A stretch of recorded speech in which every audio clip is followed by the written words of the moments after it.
우리가 사실 뭐 지금까지 사용은 해봤어요. 그래서 조금 더 복습하는 느낌으로 어떻게 사용해야 되는지 조금 구체적으로 보도록 하겠습니다. 앞에 설정하는 부분 넘어가고요.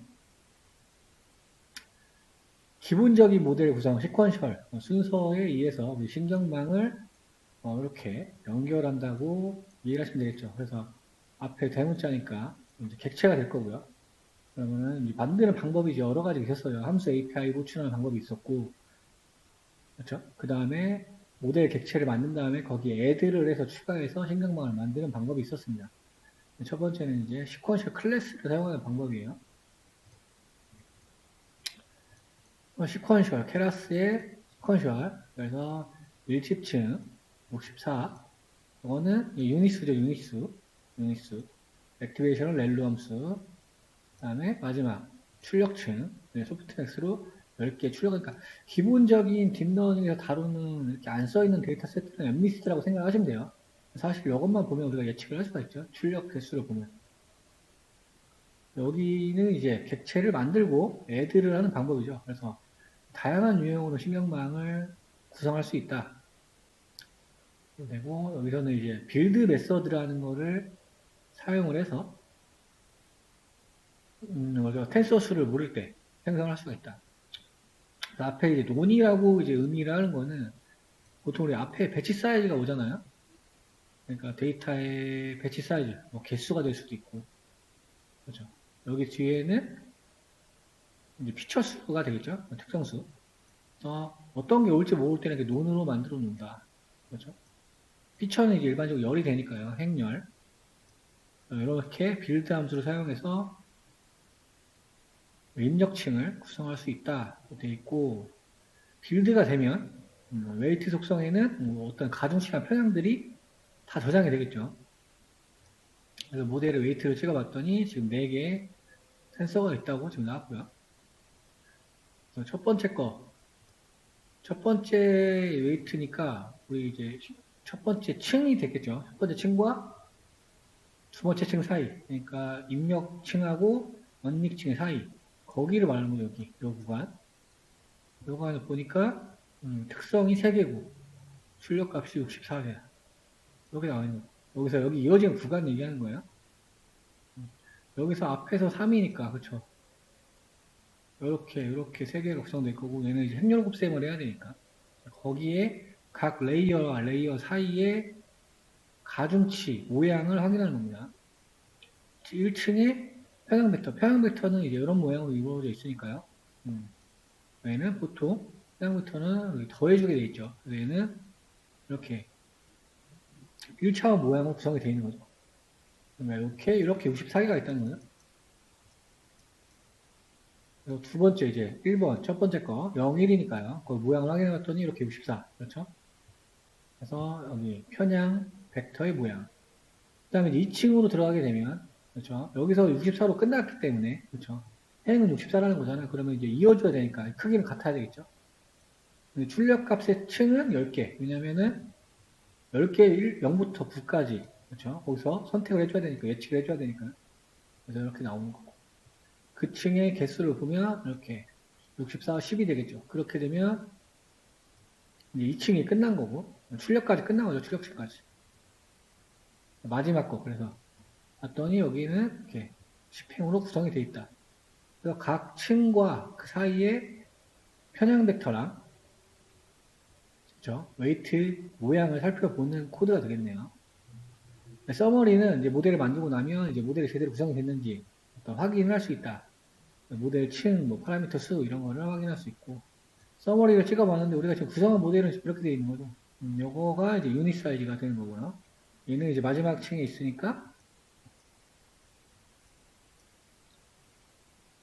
소프트맥스 함수를 활성 함수를 적용해서 10개, 0부터 9까지 그렇죠. 그러니까 10개로 출력이 돼야 된다. 라고 나온 부분이에요. 지금 간단히 2개 층만 이어서 구성을 해본 거고 그 다음에 여기 뭐 트레이네이블 파라미터, 논 트레이블 파라미터가 몇 개인지 출력이 되는 부분이 있겠네요. 그 다음에 지금 이제 인풋 함수를 사용할 수도 있다. 여기서는 이렇게 3행을 전달한 거죠. 3행. 그러면은 피처수 되는 거니까요. 샘플이니까 이거는 이제 뭐 데이터셋의 크기가 되겠죠. 훈련셋의 크기. 그래서 인풋이 3개다 라고 이제 알려주는 거고, 요거 특성은 이제 인풋 모양이, 왜냐면은 우리 엠리스 데이터 같은 경우는 28 곱하기 28 곱하기 1이잖아요. 그거를 이렇게 전달해주고, 그쵸? 내가 28 곱하기 18이니까 차원으로 보게 되면 784겠죠. 근데 어쨌든 이렇게 돼 있어도 얘를 64로, 그렇죠, 1층에서 시작을 하겠다라는 얘기가 되겠죠. 이렇게만 구성을 해갖고 봤을 때는 지금 하나밖에 안 만들었으니까요. 여기 64라고 나와 있는 걸 볼 수 있죠. 지금 이제 이렇게 만들어 놓고 이제 계속 애들을 시키면 되겠죠. 애들, 마지막에 출력층. 그래서 이제 편하신 방법을 사용하시면 되고, 어떤 함수를 이용할 때, 뭐 add 함수를 이용할 수 있고, input 함수를 이용했을 때, 이렇게 적용할 수 있다라고 보여주는 거고. 그 다음에 함수형 API. API 방식으로 구성하는 방법. 굉장히 다 유사합니다. input이라는 이제 변수에서 input, shape 만들어 놓고, 뭐 이름 정해주고요. 이 이름은 이제 그냥 여기 적용이 되겠죠. 안 적어도 상관없습니다. 그 다음에 64. 입력층이 있으니까 입력층과 출력층 사이가 은닉층이 되겠고요. 여기서는 이제 쉐이프를 정의를 해줬고, 어쨌든 첫 번째 밀집층에서는 64. 이런 수를 64, 유닛수. 이렇게 흐르가 되겠죠. 인풋 레이어. 그러면 3개의 피처 만들어주고, 64씩 똑같고요. 요거는 이제, 엠리스 데이터셋을 좀 기반으로 된 거고, 여기서는 이제 다중 입력, 여러 가지 입력이 있고 여러 가지 출력이 있을 수가 있습니다. 그래서 이제 실제로 현업에서 쓰는 약간 비슷한 데이터를 가지고 실습해보는 코드가 되겠습니다. 그래서 보면은 얘는 고객 요구사항을 접수하는 모델이다. 그러니까 우리 민원 처리 같은 거나 우리 콜센터 같은 거 생각을 하면 되겠죠. 그런 거를 시스템화해서 어떻게 인공지능으로 작동을 하는지 보시면 되겠습니다. 여기서는 처리 우선순위와 담당 부서를 지정하는 시스템이에요. 고객의 요구사항은 3개의 입력값으로 구성이 된다고 합니다. 그래서 시스템에서는 3개의 입력값과 2개의 출력을 사용하겠다라고 일단 요구사항을 정의를 했죠. 봤어요. 보캐블러리 사이즈는 10,000, 태그 수는 100, 부서 수가 4개네요. 이렇게 3가지의 어떤 입력값이 존재하겠고요. 층을 만들고 있어요. 첫 번째 거는 이제 보캐블러리 사이즈니까 10,000, 그죠? 각각 맞게. 텍스트니까 또 정의해주고. 각각 지금 입력층을 3개를 만들어 놨고요. 그다음에 은닉층. 은닉층에서는 이렇게 지금 리스트로 붙여놨어요. concatenate라는 함수를 써가지고, 지금 보면 타입트라고 뭐 텍스트 바디. 근데 지금 개수가 똑같잖아요. 그러니까 10,000 플러스 10,000 플러스, 지금 태그는 아까 100이었으니까. 얘가 지금 이제 괄호 방향으로 합친다는 얘기가 되겠죠. 그러니까 21,100의 벡터가 되는 거죠. 그렇고, 입력값 64. 활성화함수는 렐루. 그 다음에 여기에 이제 괄호가 있는 이렇게 문법이 있는데, 이거는 이제 요거랑 요거랑 이어준다고 생각하시면 돼요. 왜냐면 층을, 우리가 층마다 지금 코드를 짜고 있는데, 요거를 이어주는 부분이 없잖아요. 그거를 이어주는 코드라고 이해를 하시면 되겠습니다. 그래서 입력 있고, 은닉층 구성했고, 출력은 어떻게 나와야 되냐. 우선순위는 지금 뭐라고 어떻게 나오냐. 하나로 나오겠죠. 그래서 시그모이드 함수 중에서 이진으로 이제 0이냐 1이냐 라고 출력 뽑으면 될 거고, 아까 위에서 담당 부서가 있다고 했어요. 담당 부서가 아까 4개였죠. 넘 디파트먼트 4개. 그래서 얘는 당연히 이제 다중 분류니까 소프트맥스로 활성화 적용을 해야 되고, 그렇죠. 그래서 얘도 지금 피처랑 이어준 거를 볼 수가 있습니다. 모델을 빌드할 때 케라스의 모델, 인풋은 위에 선언해 놓은 적값으로 처리를 하고, 아웃풋은 프라이오리티랑 디파트먼트, 우선순위랑 배정 부서를 뽑아내겠다 라고 모델을 설계를 했고 구성이 끝났습니다. 디스티네이션 설명을 드렸고요. 컴파일은 우리 좀 다른 게 좀 나오죠. 이거는 나중에 한 번에 정리를 해서 하도록 하겠습니다. 딥러닝에서 약간 공식 같은 게 있는데 내가 이제 옵티마이저를 뭔지 모르겠다. 그럴 때는 그냥 기본적으로 아담이라는 걸 사용하시면 됩니다. 약간 성능이 보장된 거여서 내가 옵티마이저를 잘 모르겠어요. 그럴 때는 아담으로 하면 평균 이상 성능이 일반적으로 나온다고 알려져 있습니다. 여기는 지금 원래 RMS 프로브를 잘 썼었는데 여기서는 다중분류의 문제이기 때문에 아담을 사용을 했고요. 로스는 MSE, 카테고리 크로스 엔트로피. 왜냐면 두 개를 뽑았잖아요. MSE나 카테고리. 이거는 이제 배정 부서에 대한 로스가 될 거고. 요거는 우리 이진 분류를 해야 되잖아요. 우선순위를 찾기 위해서. 그러면 이제 MSE를 측정을 해야 되니까. 매트릭도 마찬가지로 얘랑 비례해서 이렇게 뽑아내면 되고 이렇게 보이면 되겠죠. 그래서 많은 지표를 지금 뽑아내고 있습니다. AUC랑 프리시전까지요. QC 추가해서 훈련을 이제 시작을 하겠습니다. 넘파이에 여기서는 이제 샘플을 일단 만들었는데요. 그래서 입력이 아까 3개이고 타깃이 2개라고 했어요. 타깃은 출력이니까 훈련 과정을 보여주기 위해서 샘플로 만들어 줄 겁니다. 왜냐면 우리가 이제 실 데이터가 없다 보니까 그렇죠? 이렇게 샘플 데이터를 만들어서 한번 학습을 시켜보는 거예요. 랜드 인트라 함수를 통해서 0부터 2, 0이, 0이, 0이 하고 아까 가비지 데이터를 만들어 냈고요. 그 다음에 여기서는 태그 데이터는 지금 3개 맞네요. 3개 값을 지금 무작위로 만들어 낸 거고 여기도 마찬가지죠. 근데 지금 다 수치형 데이터다 보니까 그래서 지금 입력값 3개 무작위 값과 타깃 값을 만들어 놓고요. 그 다음에 모델 피스를 하면 되겠죠. 그래서 리스트 형태로 입력값 3개, 출력값 4개를 해놓고 F코스를 10으로 했을 때 보니까 지금 가비지 데이터라서 조금 보면은 지금 뭐 한 번에 F값가 올라가자마자 지금 여기서 동결이 된 걸 볼 수 있죠. 그러니까 이건 과적합이 이미 일어난 거고 그렇죠. 디파트먼트 로스는 낮아지긴 하는데 여기서 이제 말이 안 되게 상승하는 거 보여줄 수가 있고 실 데이터가 아니라서 그렇습니다.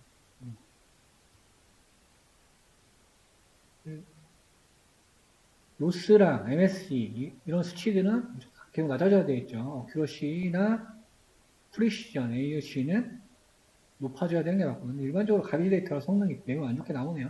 훈련 과정을 설명하려고 할 거니까 참고를 하시면 될 것 같습니다. 평가는 우리 evaluate 하면 되니까요. evaluate 입력 3개, 출력 2개. 평가를 했더니 평가 데이터에 대해서는 로스가 62, 0.32,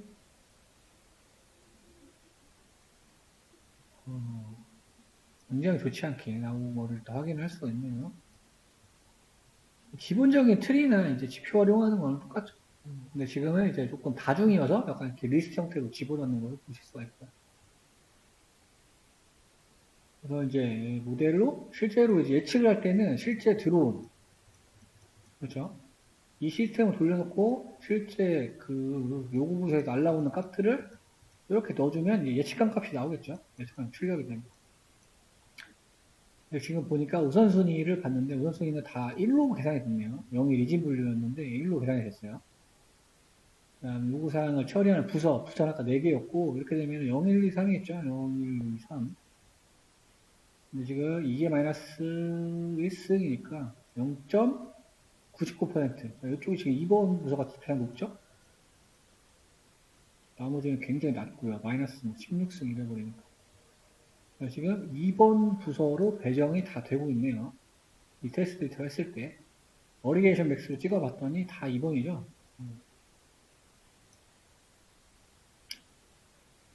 있고, 이번에는 뭐, 딕셔너리 형태로 사용을 하겠다는 얘기죠. 여기 지금, 이렇게 로스, 매트릭, 이거를 딕셔너리 형태로 만들어요.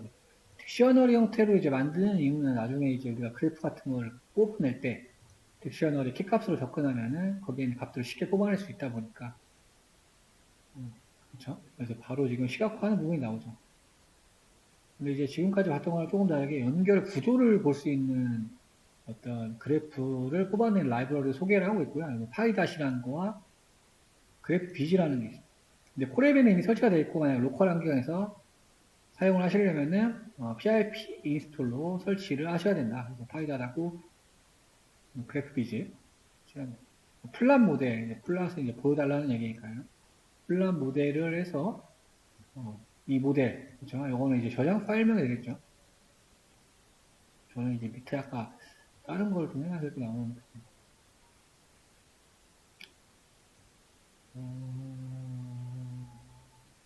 디켓 여기 있죠 지금 파일이 쉘 클래시피어 아까 인풋 입력이 3개라고 했고요. 그렇죠. 콘캐트네이트를 하면 가로 방향으로 합친다고 했었고 그 다음에 우선순위 모델 하나과 배정부서 그렇죠. 2개로 나눠서 출력이 된다. 바로 그래프를 봐서 조금 직관적으로 이해할 수가 있습니다. 이거는 이제 쇼 쉐이프에서 텐서 모양까지 앞에 배치 사이즈는 모르니까 만만 그리고 그 마지막 게 100이었죠? 그래서 2100의 벡터가 된 거고요. 2100을 이제 인풋으로 넣으면 그렇죠. 여기 2100이라고 이제 합쳐서 나왔고 콘캐트네이터를 통해서 그렇죠. 그러면 이렇게 지금 밀집층으로 들어가서 우선순위를 배정하는 쉐이프가 될 거고 우선순위는 0, 1 하나를 뽑아내야 되는 거고 요구사항 부서는 아까 4개의 부서로 뽑아내야 되니까 이렇게 처리가 된 거를 그래프로 볼 수가 있습니다. 그 다음에 뭐 모델 재활용 그러니까 한번 모델 설계해 놓은 거를 재활용하는 경우가 굉장히 많겠죠. 뭐 매번 할 때마다 모델을 새로 만드는 거는 말이 안 되는 이야기니까. 그래서 지금 훈련된 모델의 특성이나 새로운 모델을 만들겠다. 그러니까 한번 만들어 놓고 뭔가 지표를 확인하고 개선점이 좀 보이면 새로운 모델을 변경해서 만들 수가 있다는 얘기죠. 새로 만들 필요 없이 전에 거를 재활용해서 만들겠다. 모델 레이어스를 찍었어요. 근데 지금 이렇게 되면 이건 주소값 나오는 거죠. 주소값. 16진수로. 파이썬은 모든 게 다 객체입니다, 객체. 그러니까 지금 각 레이어의 주소값이 나오는 겁니다. 주소값이라고 하는 거는 이제 메모리에 할당된, 그렇죠? 어느 이제 번지수를 얘기하는 거야. 101동 102호, 101동 103호, 이런 식으로. 거기 어딘지를 표기를 해주는 겁니다. 레이어 3, 0, 1, 2, 3죠. 3번 인덱스에 대한 걸 확인했더니, 이렇게 나오네요. 콘캐트네이트 하기 전이죠, 지금. 거기 아웃풋은, 그쵸. 아웃풋을 통하면 아까 2100의 벡터가 나온다고 했으니까. 얘네를. 인풋은 콘캐트네이트 하기 전, 아웃풋을 콘캐트네이트 한 후, 거기에 레이어를 확인하는 게 되겠네요. 근데 여기서는 이제 문제의 어려움 정도를 퀵, 미디엄, 디피컬트로 어려움을 판별하는 출력층을 추가해서 저쪽이나 조금 아까 출력층에서 하나를 더 추가를 하고 싶다는 거예요. 아까는 우선순위랑 배정부서밖에 안 뽑았는데 조금 분석을 해보니까 이런 어려움 정도를 추가를 하고 싶다. 그래서 이제 하나의 층을 더 출력층을 생성을 해야 되는데 원래는 처음부터 다시 해야 되겠지만 뭐 훈련 과정은 뭐 다를 게 없겠죠. 그냥 출력층만 뽑아내는 거니까. 그러니까 아까 만들어 놓은 모델을 다시 컨트롤 C, 컨트롤 V 한 다음에 내가 필요한 부분만 추가해서 만들겠다는 이야기가 되겠네요. 그 다음에 4번 인덱싱에서 이렇게 아웃풋을 뽑겠다, 피처로. 여기는 4번 인덱스는 음닉층에 대한 얘기가 되겠죠. 아까 콘캐트네이트 한 다음 층이니까요. 콘캐트네이트가 되고 난 층이 4번이니까. 여기 얘기하는 거죠, 지금. 여기.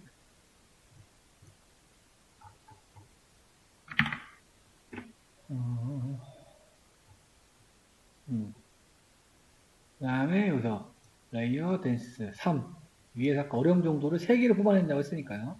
3개를 만들어주고 다중 분류의 문제니까 액티베이션은 소프트넥스 이름 지어주고요. 그 다음에 피처랑 연결을 시켜줘야겠죠. 그러니까 여기에 지금 추가가 되는 거예요. 여기 마지막 출력층이 추가를 시켜주고 다시 모델을 만들어주고요. 이거 하나가 늘어난 거죠. 구성된 걸 봤더니 여기에 추가됐죠. 확인할 수 있고. 그래서 모델 서머리를 통해서 모델을 찍어 봤습니다. 우리가 지금 설계한 대로 그대로 나오고 있죠. 예, 지금 인풋 3개였고 얘를 콘캐티네이트 합쳐서 2100. 그렇죠. 앞에 노는 아까처럼 배치 사이즈, 어떤 배치 사이즈가 올지 모르니까 정의를 해줄 수도 있지만, 그렇죠. 그 다음에 밀집층 이렇게 구성이 되어 있고, 그 다음에 우리 뽑아낼 거 출력층 3개. 프라이오리티는 우선순위를 뽑아야 되니까 0일로 나올 거고, 얘는 배경 부서, 얘는 어려움 정도. 이렇게 해서 모델이 새롭게 만들어졌습니다. 사실 이런 기법은 굉장히 자주 쓰는 기법입니다. 특히 딥러닝에서는 잘 만들어진 모델을 활용하는 게 굉장히 중요해요. 그러니까 정확히 이해를 하고 있어야지 모델을 좀 가공을 할 수가 있겠죠. 그래서 서브 클래싱 우리가 이제 약간 파이썬 시간으로 돌아갈 수도 있긴 한데요. 그때를 약간 상기해보면서 보시면 될 것 같습니다. 오버라이딩은 뭐였나요? 오버라이딩은 자식 클래스에서 부모 클래스, 자식 클래스와 부모 클래스가 동일한 함수를 가지고 있을 때 자식 클래스의 함수가 우선으로 동작하게 만드는 기법이 오버라이딩이 되겠죠. 그러니까 파이썬에서 이거 이제 왜 배웠는지를 조금 직접 볼 수가 있겠네요. 이닛 함수가 기억이 나실 수도 있겠지만 이닛은 객체를 만들 때 자동으로 출되는 함수입니다. 그래서 여기서는 응립층을 출력층으로 객체를 지정할 때 자동으로 이닛 함수 동작을 하겠죠. 콜 함수 같은 경우는 층을 연결할 때 자동으로 동작을 하게 되겠습니다. 원래는 얘가 이제 더블 언더스코어 함수죠, 여기처럼. 그러니까 어느 특정 조건이 성립되면 자동으로 동작하는 함수. 지금 콜이니까 연결할 때마다, 그러니까 입출력이 일어날 때마다 자동으로 콜 함수 동작을 한다는 겁니다. 그래서 지금 케라스의 모델을 상속받은 거죠, 상속. 그렇죠. 여기서 슈퍼라고 부르는 거는 케라스의 모델의 아키텍처일 거고요. 걔를 초기화하고. 그렇죠. 그 다음에 지금 내가 커스텀할 걸 여기다 넣어준 거죠. 위에서 만들어 놓은 거. 콘캐트네이트하고 밀집. 그 다음에 아까 이거 우선순위. 얘는 요청부서 여기 4였고. 그렇죠. 그 다음에 얘는 입출력이 일어날 때마다 동작을 한다고 했으니까요. 입력이 일어나게 되면 여기에 셀프는 객체만 하는 거죠. 입력이, 출력이 일어나게 되면 각각 데이터들에서 피처는 콘캐트네이트 연결시켜주고 믹싱 레이어로 또 여기에 이렇게 연결시켜줬죠. 연결시켜주고 연결시켜주고 그 다음에 리턴은 프라이빗이나 디파트먼트 이렇게 하게 되면은 굉장히 위에 거를 조금 함수화를 시켜놓은 거죠. 반복되고 자주 사용되는 건 함수화를 하는 게 굉장히 좋겠죠. 그리고 이거 같은 경우는 클래스를 서브 클래싱 했다. 그러니까 내가 자식 클래스가 되어서 커스텀을 했다라는 의미가 되겠죠. 여기를 하면은 객체가 생성되는 거죠. 객체 생성. 커스텀 위에 이제 클래스로 객체를 생성한 거고, 인자로는 넘 디파트먼트스 4. 여기죠, 여기. 여기 4가 들어가겠죠. 그러면서 객체가 생성이 되고, 레이어는 함수 호출되기 전까지 생성되지 않는다. 지금 아무것도 없는 거 보니까요. 그 다음에 나머지 컴파일하고 피팅, 이벨루에이트 예측하는 거는 똑같다고 나오고 있습니다. 그래서 지표도 위에랑 뭐 별다를 게 없겠죠. 지금 똑같은 거 사용하고 있는 거니까.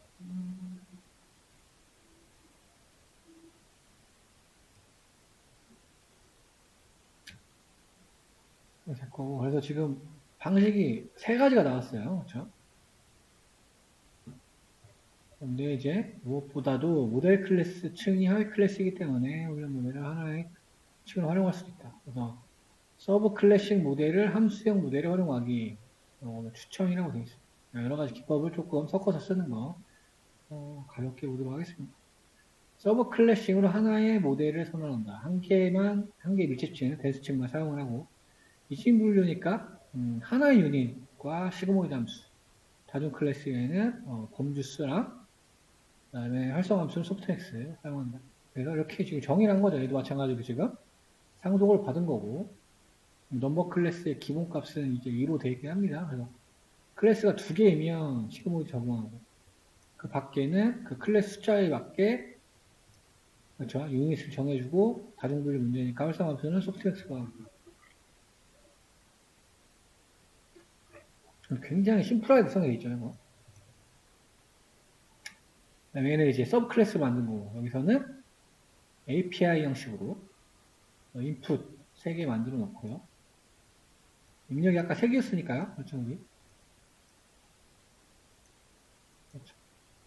그 다음에 아웃풋에서 위에 거 만들어주고. 끝났죠. 굉장히 지금 심플해졌죠.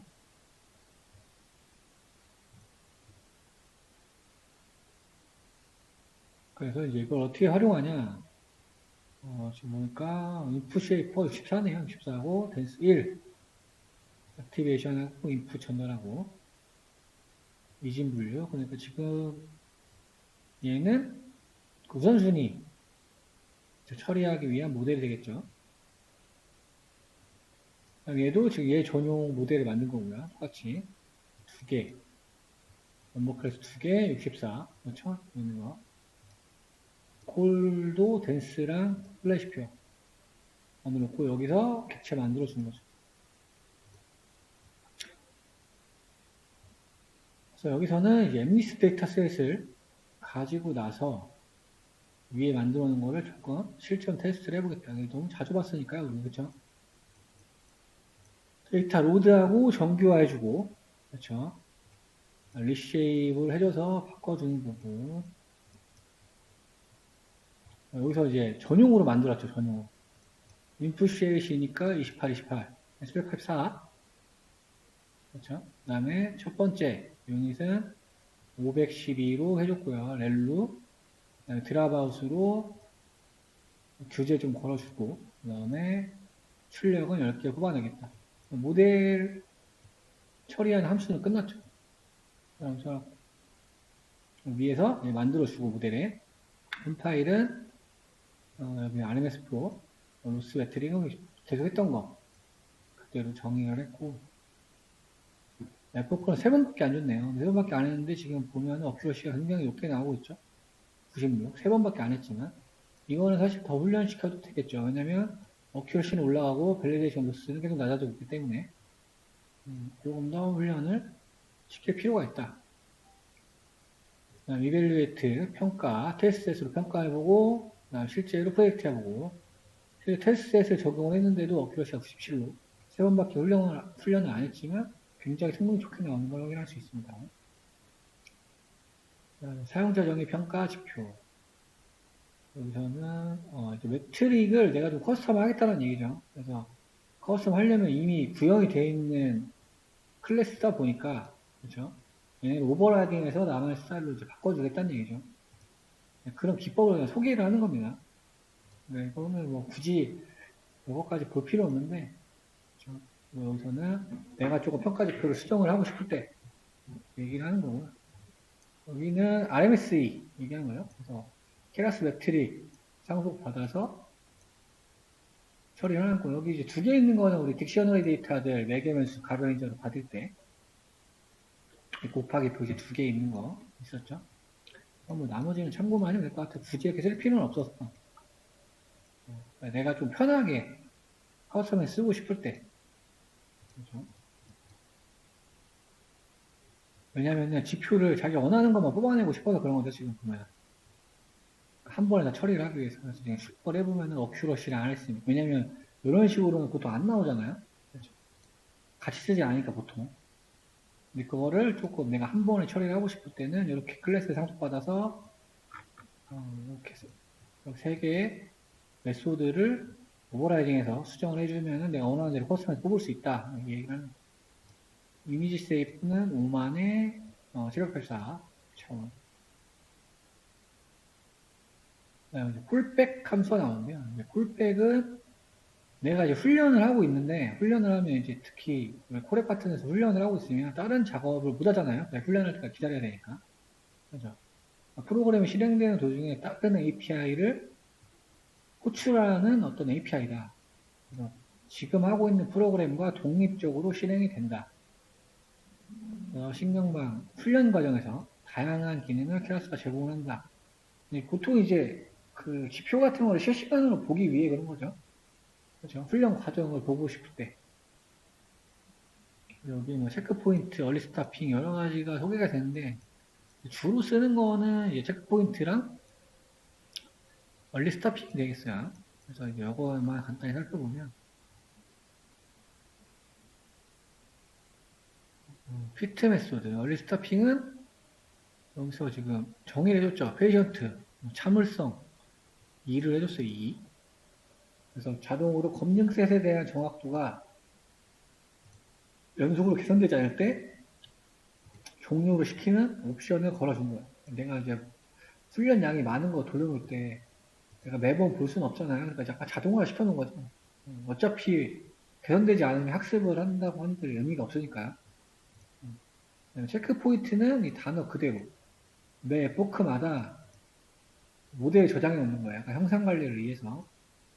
세이브 베스트 온리나 오피어 트루를 해놓으면 이럴 때는 검증셋에 대한 손실값이 가장 낮은 모델만 저장을 해놓는다.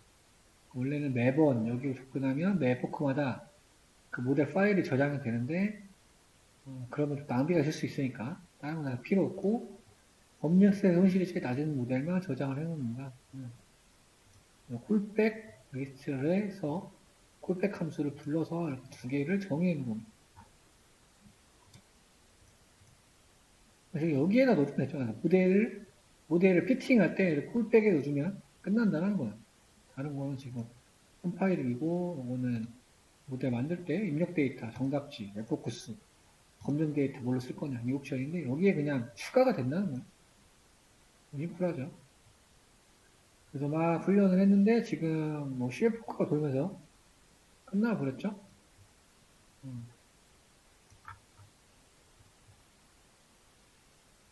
근데 조기 종료는 안 된 것 같죠? 지금 보면은 계속 올라가고 있으니까 딱히 밸리데이션 옵션을 전혀 안 주는 거.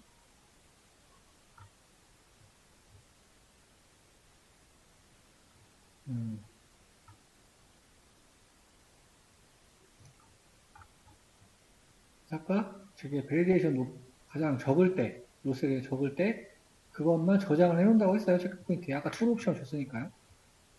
그렇죠. 그럼 이렇게 불러보면 된다는 거예요. 그냥 모델이 여러 개가 만들어져 있을 거잖아요. 매 에포크마다 생성이 되는 거니까 모델 파일은. 여기서는 이제 콜백도 나만의 원하는 스타일로 좀 커스텀하기 위한 내용인데 이것도 그냥 살펴보기만 하시면 될 것 같습니다. 굳이 이렇게 어렵게 쓸 필요는 없어서. 얘도 마찬가지로 상속받아서 내 원하는 스타일로 커스텀하겠다는 얘기입니다. 지금 어큐러시랑 밸리데이션 로스랑 로그 히스토리, 로그에 지금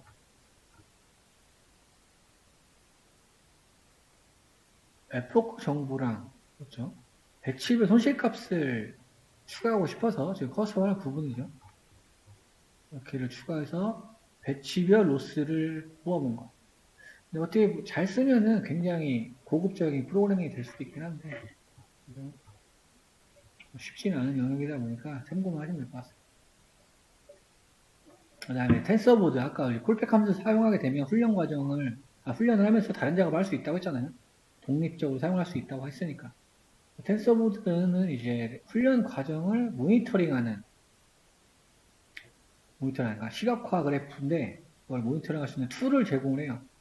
그래서 그거를 어떻게 사용하는지 또 콜백 함수로 동작을 시키게 되고 콜백 함수의 텐서보드 그 다음에 로그 dir은 경로를 얘기하는 경로 루트 경로 텐서 로그 dir이니까 여기 말하는 거죠.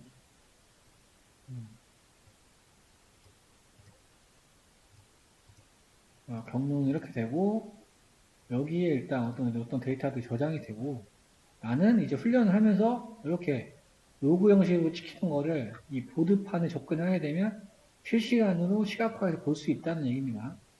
실제로 동작을 시키시면 이렇게 실시간으로 이 보드가 나오면서 확인을 할 수가 있고요. 지금 여러분이 돌리시면 좀 오래 걸릴 수가 있어요. 지금 훈련 결과를 동적 그래프로 활용해서 볼 수 있다. 트레인, 베리데이션 여러 가지 옵션을 다룰 수 있습니다. 그럼 지금은 이거는 다음에 한번 더 자세히 다뤄보도록 할게요. 여기 이제 내가 막 유니스랑 이런 걸 설계하면서도 할 수 있거든요. 이건 그냥 단순히 모니터링 하는 거고. 그래서 이렇게 동적 그래프 2D 보니까 마우스로 오버하면은 이제 지표들이 이렇게 나옵니다. 여러 가지 옵션을 사용할 수가 있고요.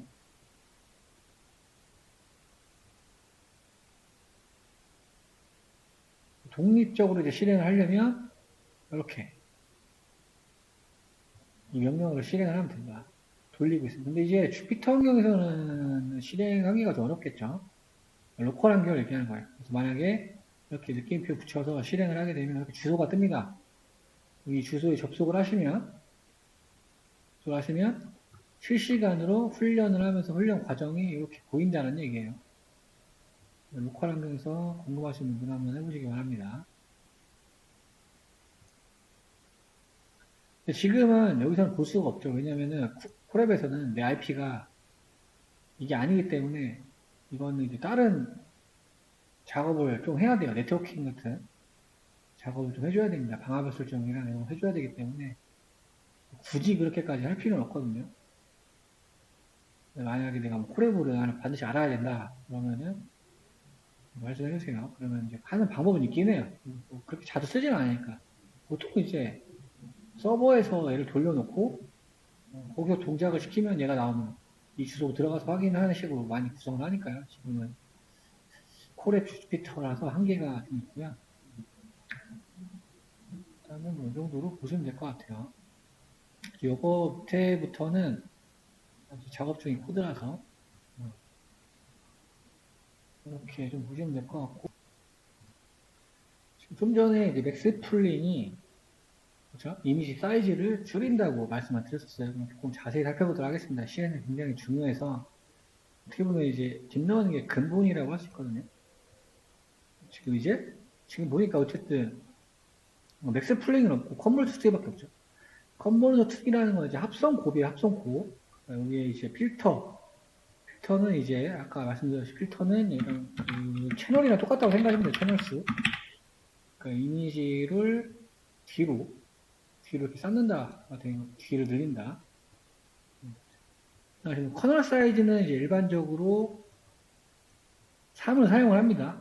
일반적인 사용이고 연산을 할 때 크기라고 보시면 돼요. 연산할 때 합성곱 연산을 할 때 사용하는 어떤 기본적인 일반적인 임계값이라 생각하면 됩니다. 활성화값은 다 아시는 거고 인풋하고 이제 연결시켜주는 코드예요. 이렇게 연결을 시켜주는 거예요. 연결을. 왜냐면 이게 망이 다 이렇게 돼 있는데 이게 없으면 연결이 안 돼 있는 거잖아요. 그러니까 이렇게 연결시키기 위한 어떤 문법이라고 보시면 되겠습니다. 계속 같은 X에다가 연결시키는 거죠. 그러니까 이렇게 선을 그어준다, 연결을 시켜준다, 이해하시면 되고. 그래서 컨버전 2D는 일반적으로 이제 이렇게 뒤로 레이어, 채널, 필터를 늘린다. 되어 있는 거예요. 컨버전 2D는. 계속 지금 늘리고 있는 거죠. 이렇게 되면은, 그렇죠. 늘리기만 하면 어떻게 되나요? 뒤로. 맥스 풀링이 없으니까. 맥스 풀링은 이미지 크기를 줄여준다고 했어요. 줄여준다는 의미는, 그렇죠? 이 사진이 작으니까 당연히 파라미터 수가 적겠죠. 그렇죠? 원래는 28 곱하기 28 연산해야 되는 얘를 줄여서 14로 하면 당연히 피처들이 적어지니까 연산량이 적어지겠죠. 그거에 관련된 가중치 파라미터 수가 적어지겠죠. 그러니까 이렇게 지금 맥스 풀링 하는 층이 없으면 연산량이 굉장히 많아진다라는 얘기를 보여주는 거예요. 지금 보니까 맥스 풀링을 사용할 때는 10만 4개인데 10만 4,200개인데 그렇지 않을 경우 지금 이렇게 설계했을 때 이렇게 했을 때는 71만 개가 나온다는 거예요. 지금 맥스 풀링이 없이 설계했을 때 개수가 나오고 있죠. 파라미터 개수. 근데 이렇게 해서 뭐 성능이 잘 나오냐 이제 그런 게 아니니까 이런 얘기를 하고 있는 거겠죠. 파라미터 수가 많으면 일단 계산량이 많기 때문에 학습 속도도 엄청 오래 걸릴 거고요. 그렇죠.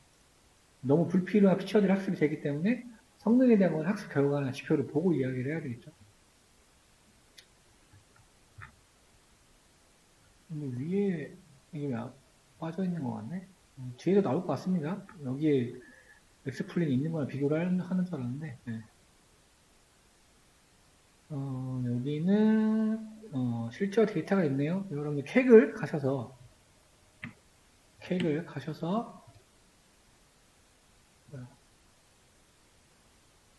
도그 앤 캐스 관련된, 그러니까 개랑 강아지, 개랑 강아지. 강아지랑 고양이를 이제 사진을 보고 찾는 어떤 데이터셋이 되겠죠. 그래서 캑을 들어가셔서, 여기 보면은, 뭐 처음에 들어가시는 분들은 여기 뭐 어셉트 이런 버튼이 있을 거예요. 네, 그런 거를 이제 허용을 하셔야 되고요. 지금 좀 피쳐 나온다. 이거 제가 뭐 테스트를 해봐야 되겠네요. 저는 이제 한번 실행해서 이렇게 다 로그가 찍혀 있는데 처음 하실 때는 안 찍혀질 수도 있으니까.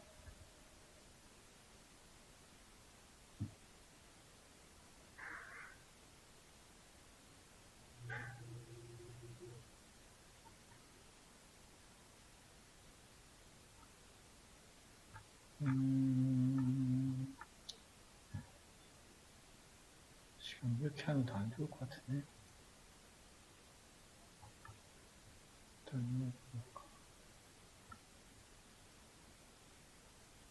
아, 이렇게 돼 있구나.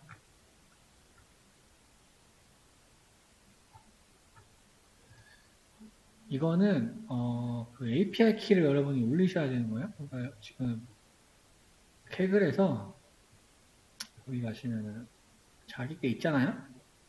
세팅. 그러면은 크리에이트 토큰 키가 나와서 누르면은 본인의 캐글 API 키. 이거는 이제 누를 때마다 바뀝니다. 그러니까 다른 데서 내가 옛날 키를 적용해 놓으면 안 돼요. 이 파일 얘기하는 겁니다. 이 파일. 저는 지금 뭐 지금 언더바 2가 나왔는데 그거를 이제 올리는 건데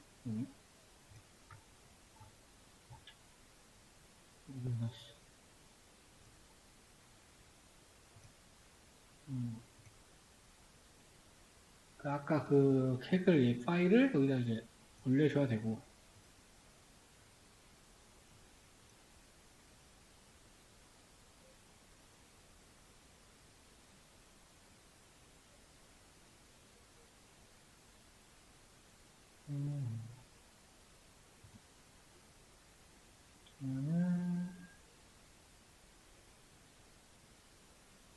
바로 접근할 수 있구나. 올리면은 뭐 이렇게 됐다고 나오죠. 됐다고 나오면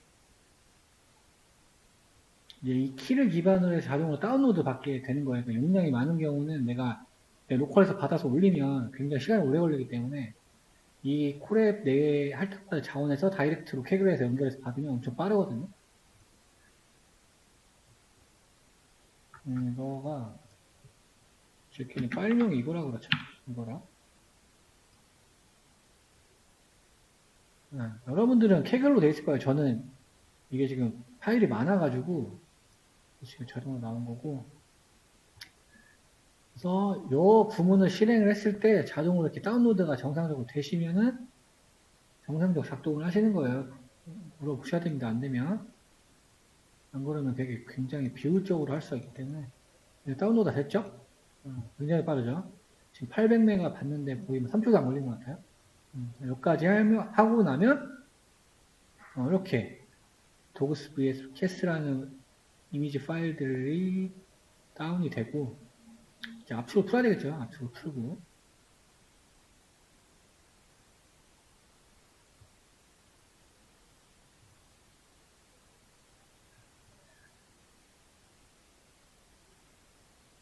압축을 풀게 되면은 이렇게 지금 트레인 폴더가 나왔죠.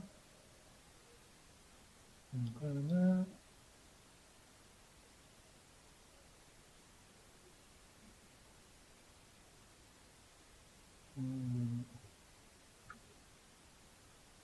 폴더 구조가 이렇게 되어 있다고 나옵니다. 지금 보니까 저 지금 오래 걸릴 수가 있거든요.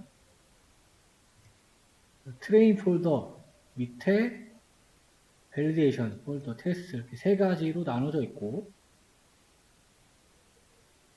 그 밑에 캣 도그가 나눠져 있죠. 폴더에서 폴더. 이 폴더 밑에는 이제 고양이 사진, 강아지 사진, 고양이 사진, 강아지 사진 이렇게 나눠져 있는 건 단순한 구조입니다. 이 폴더 구조를 반드시 따라야 돼요. 그거를 잘못하시면 잘못된 결과가 나올 수가 있어요. 그래서 이 폴더명을 기준으로 해서 인공지능 모델은 학습을 할 거예요. 그래서 옆 폴더에 있는 거는 이 사진들은 고양이구나라고 학습을 할 거고 여기 강아지 폴더 밑에 있는 사진들을 가지고 학습을 할 거예요. 여기에 있는 상위 폴더의 명칭은 데이터셋 구분을 말하는 거죠. 트레인 셋, 밸리데이션 셋, 테스트 셋 구분이 다 되어 있고 다 독립적으로 구성이 되어 있죠. 반드시 마찬가지로 테스트 셋이 절대 여기에 섞이면 안 되겠죠. 얘를 섞여버리고 학습하면 다 100점이겠죠. 여기까지를 해보시고요.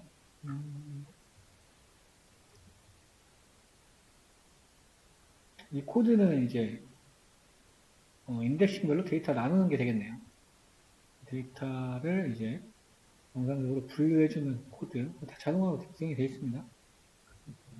저거는 이해만 하시면 되고 이제 우리한테 중요한 거 지금 이쪽 부분부터예요.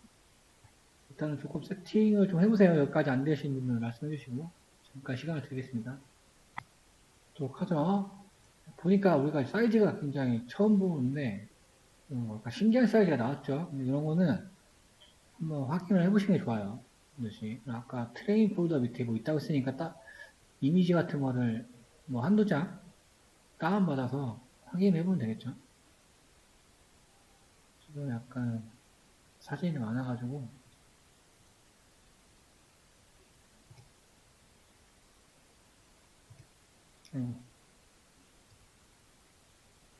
안 해보지 마요.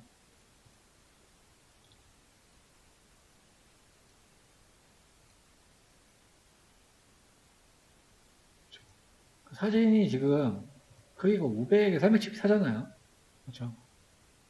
그러니까 우리가 알고 있던 요거 다른 겁니다. 그러니까 사진 이미지가 어떻게 구성되어 있는지 그렇죠? 그러면 자동으로 리사이징을 할 수도 있고 그런 특징들을 좀 원본 데이터셋에서 확인해 보셔야 돼요. 그러니까 어쨌든 사진 이미지가 뭔지 모르겠지만 나는 180에 180을 사용한다는 거예요. 정사각형으로. 그 다음에 칼라니까 지금 3이 들어가 있죠. 3. 칼라 사진이니까. 입력층은 이렇게 되겠다. 그러니까 이미지 칼라 사진을 봤는데 180 픽셀을 가진 레졸루션을 가진 이미지로 입력을 하겠다. 입력을 정의를 해놓고요. 그 다음에 보통 머신러닝, 딥러닝 모델들은 모델에 집어넣기 전에 정규화를 해주는 게 좋죠. 정규화 스케일링 통해서. 그 다음에 컨볼루션 2D 컨볼루션 2D는 우리 뒤에 필터 채널을 늘린다고 했어요. 코너 사이즈 일반적으로 3 사용한다고 그랬고 액티베이션은 이제 음수가 나올 수가 있으니까 음수를 0으로 바꿔주는 거. 그 다음에 지금 바로 컨버전 다음에 맥스 풀링이 나오죠. 맥스 풀링은 이미지 사이즈의 크기를 줄이는 거. 크기를 줄이는 거. 그러니까 여기에 지금 임계값이 2로 되어 있는데 2분의 1 된다고 생각하시면 되죠. 지금 64가 된 걸 보니까. 그래서 제가 한 번, 두 번, 세 번, 네 번 하고 컨버전 2D 또 한 다음에 필터가 그러니까 뒤로 지금 256개 레이어 채널이 생겼다는 거죠. 마지막에 얘를 1차원으로 펴주고 1차원으로 펴준 다음에 출력층 아웃풋에서는 댄스로 확인하죠. 이게 이제 시퀀셜 모델이랑 다른 거예요. 시퀀셜 모델은 댄스가 먼저 보잖아요, 보통. 댄스 1 하나로 예치를 하는 거죠, 하나로. 그렇죠. 그러니까 고양이냐 아니냐, 맞냐 아니냐. 지금 이걸 출력을 보겠다는 얘기예요. 명의를 위해서 강아지냐 아니냐. 그래서 여기서는 시그모이드 이진 분류니까 이렇게 설계가 돼 있다는 겁니다, 왕이. 그래서 요약을 해볼게요. 요거에 이제 반대로 얘가 기록이 되어 있을 거예요. 요거는 우리 패치 사이즈니까 180, 183 맞죠? 처음에 정규화했죠. 다음에 컨버전 2D. 여기 지금 마지막 거 레이어 필터층이 32로 바뀐 거 볼 수 있죠? 맥스 풀링하면 이미 사이즈 줄인다고 했어요. 사이즈 줄어들었죠? 반이죠, 반? 2분의 1. 아까 풀링 사이즈 2로 줬잖아요. 그렇죠? 이미지 사이즈 줄어들었고, 쌓였고. 그렇죠? 늘어나고, 줄어들고. 그래서 얘는 늘어나고, 이미지 사이즈는 줄어들고. 이 앞에 두 개가 이미지 사이즈를 의미하는 거잖아요. 그렇죠? 얘는 우리 채널 수 계속 늘어나서 계속 늘어나서 마지막에 컨버트 해주고 저도 256까지 해서 그렇죠. 그 다음에 여기서 곱해주는 거죠. 1차원 높이니까 곱해지는 거잖아요. 내가 우리 넘파이 때 다 배웠죠. 그래서 1차원으로 펴졌고 그러니까 1차원 벡터 길이가 되는 거죠. 그다음에 마지막에 덴스층을 밀집층으로 하나로 예측 결과를 뽑겠다가 되는 거죠. CNN의 기본이에요, 기본. 그 다음에 이진분류니까 바이너리 크로스 엔트로피라는 로스 함수를 사용을 하고요. 옵티마이저는 RMS 프로. 매트릭은 정확도니까 오큐러시로 하겠다. 그래서 지금 보면 아까 잠깐 언급했듯이 제가 하나의 이미지만 확인해 봤는데 사이즈가 다 제각각인 거야. 지멋대로인 거예요. 뭐 300, 500 사이즈도 있고 500에 다른 사이즈. 그렇죠? 일반적으로 수집을 하게 되면 그런 경우가 굉장히 많을 거예요. 그렇죠? 내가 찍은 사진이 아니면. 그렇기 때문에 이 모양의 텐서로 변환을 해준다는 얘기죠. 180, 183. 이거 같은 경우는 이미지 데이터셋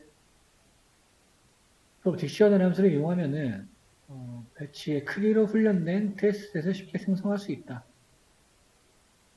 지금 보면은 케라스 UT를 활용해서 이미지 데이터셋 from 디렉토리 디렉토리에 있는 거를 가져와서 그렇죠. 배치 사이즈랑 이미지 사이즈를 맞게 텐서로 바꿔준다는 거 텐서로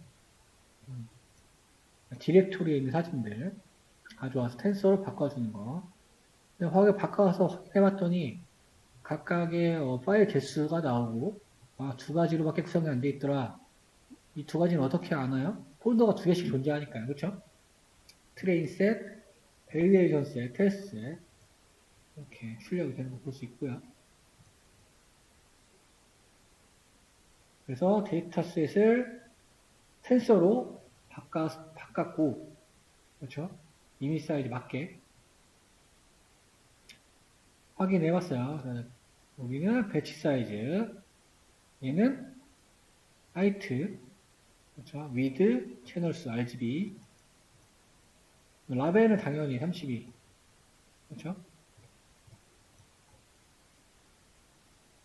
개수에 맞게 정답이 하나씩밖에 안 달려있으니까요. 그렇죠? 각 이미지 한 장당 정답이 하나겠죠?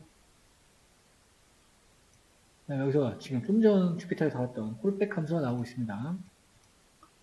뭐 파일 경로, 베스트 모델만 저장할 거냐. 그래서 true로 줬고요. 모니터는 뭘로 할 거냐. 밸리데이션 로스로 하겠다. 밸리데이션 로스가 가장 낮은 모델만 저장을 하겠다는 의미가 되겠죠.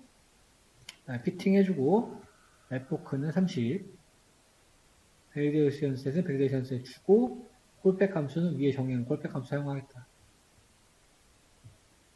그래서 시각화해야 되니까 히스토리 객체에 접근하면 지표를 뽑을 수 있다고 알고 있습니다. 각각 딕셔너리에서 키값 뽑아가지고 변수에 넣은 다음에 그리면 되겠죠. 지금 그려보니까 우리 밸리데이션 어프로치를 봐야 되니까 그렇죠. 여기서 볼 때 성능이 떨어졌죠 지금 어큐러시니까 이거 로스 봅시다 로스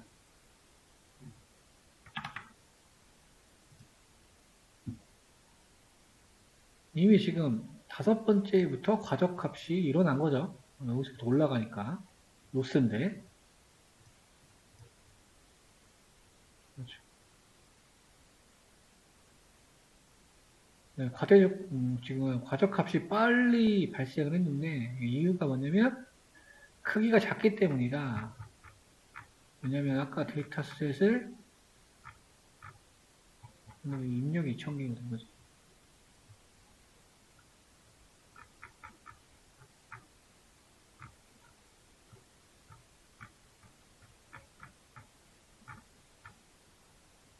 아, 그러네요. 네, 요거 좋네.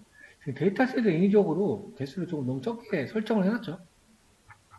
데이터셋 개수가 엄청 적게 지금 돼 있어가지고 발생했다. 나옵니다. 70%면 뭐 좋은 모델은 아니죠. 과적값이 지금 F4 5부터 발생했기 때문에 원인이 훈련 셋이 크기가 너무 작기 때문이다. 여튼 아까 이걸로 접근하게 되면 릴레이션 로스가 제일 낮은 모델을 가지고 올 거잖아요. 개로 테스트는 이렇게 나왔다는 거예요. 그러니까 지금 현재는 좋은 모델이 아니고요. 여기서는 시퀀셜하고 조금 비교를 하기 위해서 시퀀셜 모델을 가지고 와서 데이터 증식, 데이터 증강이라고 합니다. 어그멘테이션이라고 우리가 부르는데 일반적으로 이미지라고 생각하면 이미지를 내가 이제 강아지 사진이 몇 개 없어요. 그럼 그 강아지 사진을 회전도 하고 크기도 좀 조절하고 그렇죠? 이런 식으로 데이터를 인위적으로 늘리는 기법이에요.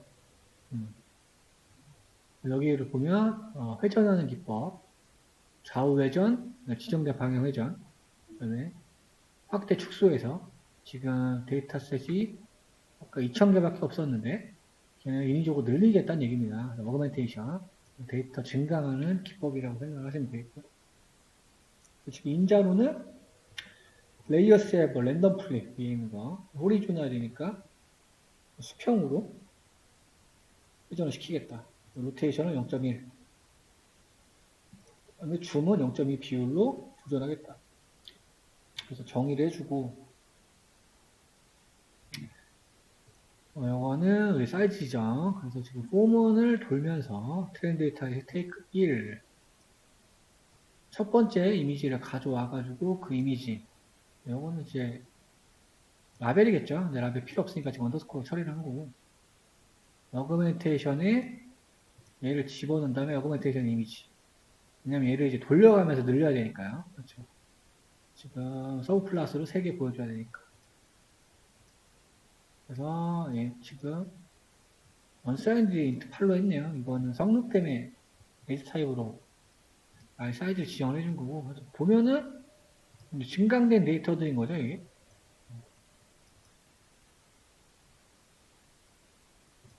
그래서 하나의 사진으로 이렇게 바꿔가면서 로그 데이터의 개수 자체를 늘리는 기법 어그멘테이션을 처리해서 직접 그 데이터를 지금 확인하는 부분이죠.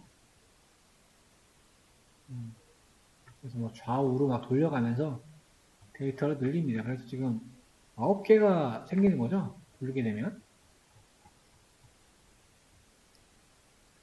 그 다음에 모델을 다시 만들어야 되겠죠. 지금 시퀀셜 모델로 한다고 했으니까. 여기서는 과적값 방지를 위해서 드랍아웃을 걸었다고 합니다.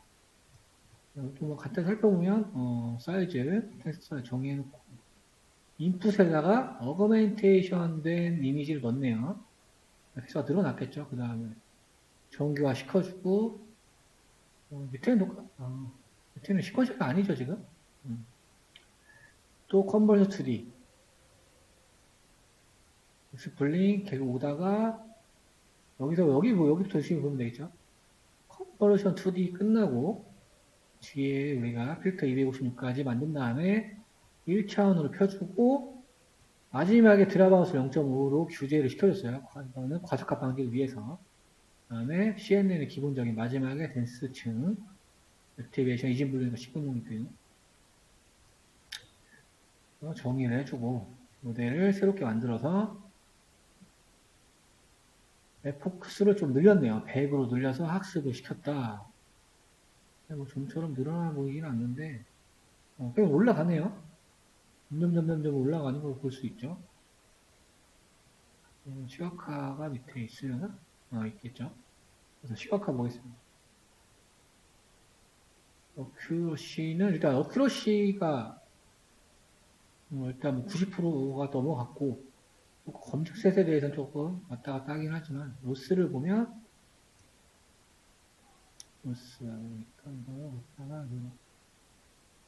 올라갈 때도 있기는 한데 그렇죠. 이거 같은 경우는 굉장히 좀 비슷해서 그래요. 데이터의 특성이 좀 있어서 그런데, 강아지랑 고양이, 우리는 눈으로 이제 형태를 보고 비교를 하겠지만, 인공지능 모델이 이제 어떤 수치형 데이터의 값을 가지고 비교를 할 거잖아요. 그러니까 되게 미묘하게 조금 형체나 이런 게 색깔도 닮고 이러다 보니까 조금 이제 베리셀 로스가 이렇게 튀는 거를 볼 수가 있습니다. 과적값이 발생했다. 수관을 좀 찾기가 어렵지만, 일단 전에 만들었던 어그멘테이션 하기 전에 모델보다는 일단 늦게 발생을 했죠. 최저점이 지금 이 정도가 될 텐데요. 50의 포크 이상? 55의 포크? 그렇죠. 그래서 지표는 이렇고, 테스트를 해봤어요. 테스트를 검증을 해봤더니, 평균적으로 83% 정도 나왔다. 아까보다는 어그멘테이션 하기 전에 모델보다는 확실히 좋아졌죠. 근데 이제 만족할 만한 수준은 아닌 거죠. 지금 지표만 보고 얘기를 하자면. 그래서 뭐, 컴버터 2D나 맥스 풀로 더 쌓아서, 그렇죠. 성능을 끌어올릴 수도 있지만, 그 이상은 어려울 거다. 그래서 요거는 아까 어그멘테이션 할 때 로스가 최저일 때 시점이죠. 그 체크포인트를 기록해 두는 변수인 거고, 그렇죠? 주피터 같은 데서 이제 콜앱에서 학습을 하게 되면 세션 초기화할 때 날아가니까, 그렇죠? 뭐 저장을 해두던지 마운트에서 사용을 하셔야 되겠죠. 여기서 그냥 마운트 안 하고 사용을 하면 세션 초기화는 날아가니까. 사실 학습을 GPU가 서버가 없는 분들은 내가 하던 거 날라가면 안 되잖아요. 그러니까 그런 방법을 좀 고민하셔야 됩니다. 가벼운 것들은 금방금방 그래도 학습이 되니까 좋은데 조금 오래 걸리는 것들은 마운트를 하시고 하는 게 좋아요. 왜냐면 시간 낭비가 될 수도 있으니까 학습할 때 굉장히 오래 걸리는 것도 많기 때문에 그렇게 이해하시면 될 것 같고. 근데 바로 이렇게 나오네. 이해를 돕기 위해서 PT 자료를 보도록 할게요. 주피터에 나온 사람은 안 나오네요. 설명한 걸 좀 빼고 이렇게 약간 이미지화된 것만 보도록 하겠습니다. 이게 이제 시퀀셜 모델이랑 가장 다른 점이 나오는데요. 시퀀셜 모델의 데스층이 입력 다음에 나왔죠. 입력 때 처음에 나왔는데 얘는 앞인 변환을 전체적 특성을 대상으로 한번 적용한다는 거야. 입력값. 그러니까 얘가 앞에 왔었잖아요. 시퀀셜은. 그렇죠. 근데 컨버전 2D는 커널 사이즈마다 그 공간에 대해서 앞인 변환을 적용하는 특징을 가지고 있다는 겁니다. 합성고 면사는. 합성고 면사는 저번 시간에 설명했죠. 기하학적으로 변화를 시켜주는 거예요. 그래서 조금 형상화해서 조금 쉽게 보면 합성곱은 일단 패턴을 찾아야 돼요. 패턴. 지금 뭐 요런 문양, 요런 문양은 여기에 있고, 그죠? 비슷한 문양이 어디 있는지를 찾아낸다는 거예요. 일단 여기 있고, 지금 요거는 비슷하죠? 육안으로 봐도. 그러니까 비슷한 문양이 어디에 있는지를 찾는다는 거예요. 지금 왜냐면 아까 앞에서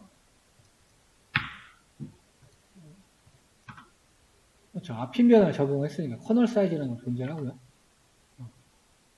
이걸 찾아내는 과정. 그 다음에 패턴 공간의 계층을 파악한다. 만약에 고양이라고 하면 이렇게 패턴들이 있을 거잖아요. 어떤 부분에 지금 보면은 뭐 눈썹도 있을 거고 눈도 있을 거고 코도 있을 거고 그렇죠. 그러니까 층마다 이렇게 찾아간다는 거예요. 그래서 최종적으로 어떤 특징을 찾게 되면 최종적으로 판단을 하겠다는 거죠. 고양이로. 지금 이건 RGB를 설명하는 겁니다. 채널. 계속 이런 식으로 아까 우리 마지막에 보면 256까지 쌓았잖아요. 참 높이 너비는 이렇게 구성되고요.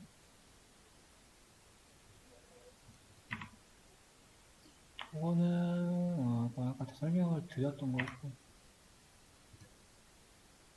이거 지금 이제 필터 적용. 그러니까 원래 사이즈에서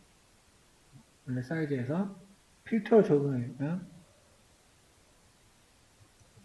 텐서가 적용이 되면서 크기는 그렇죠.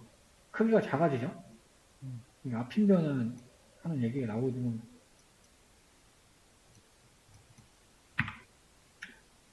출력을 하면 어떻게 나오냐. 지금 왜 동작을 하면 이미지를 줄일 때, 그렇죠? 이렇게 줄인다는 거예요. 행렬 연산을 통해서. 요만큼에 대한 영역에 대해서 커널 사이즈에 대해서 이 커널 사이즈가 되겠죠. 곱하게 되면 이 부분에 대한 값이 지금 이렇게 나오는 거예요. 이렇게 해서 우리가 이미지의 사이즈를 계속 줄여갈 수 있는 겁니다. 특징을 최소한으로 이뤄가면서 찍어내는 거죠. 그래서 이미지 사이즈를 줄여갈 수 있는 거예요. 조금 이해를 돕기 위해서 여기는 지금 인덕텐서가 만약에 10에 8에 3이라고 하면 이런 모양이라고 하면요. 여기가 지금 8이죠. 8이고 여기가 3이고 여기가 10잖아요. 필터 333 모양의 텐서 지금 말씀드린 커널 사이즈 각각 지금 모양은 얘는 다 333이잖아요. 333, 333, 333, 333. 적용을 하게 되면은 필터 수가 6이기 때문에 행렬 곱셈을 하게 되면 브로드캐스팅에서 한쪽 모양이 맞춰지잖아요. 그 필터 수가 6이기 때문에 하나, 둘, 셋, 넷, 다섯, 여섯, 그쵸? 이게 아까 256개까지 된다는 거잖아요. 그쵸? 이거의 개수가 6이기 때문에 채널 수 6, 텐서의 깊이가 6이 된다는 겁니다. 행렬 곱셈에 의해서.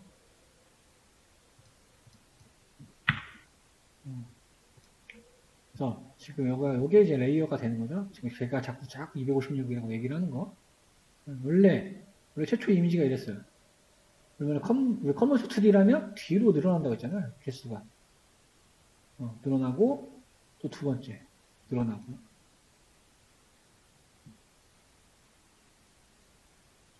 안에 있는 모양을 얘기하는 거구나.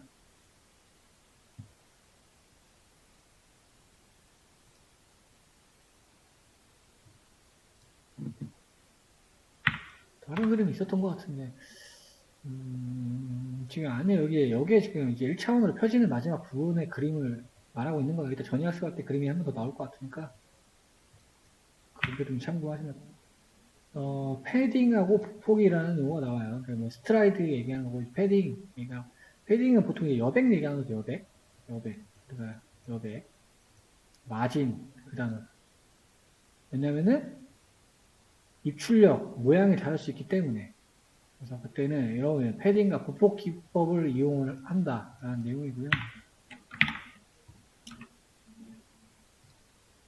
패딩이 없을 때, 패딩이 없다는 건 이제 여기에 이제 여백이 없다는 건 얘기가 됩니다. 보폭 1이면은 하나씩 슬라이딩 한다는 거예요. 근데 지금 사이즈 자체, 커널 사이즈 자체가 3 곱하기 3이니까 저 빨간색을 녹색으로 보폭을 한 스텝 얘기하는 거니까 이렇게 되는 거죠.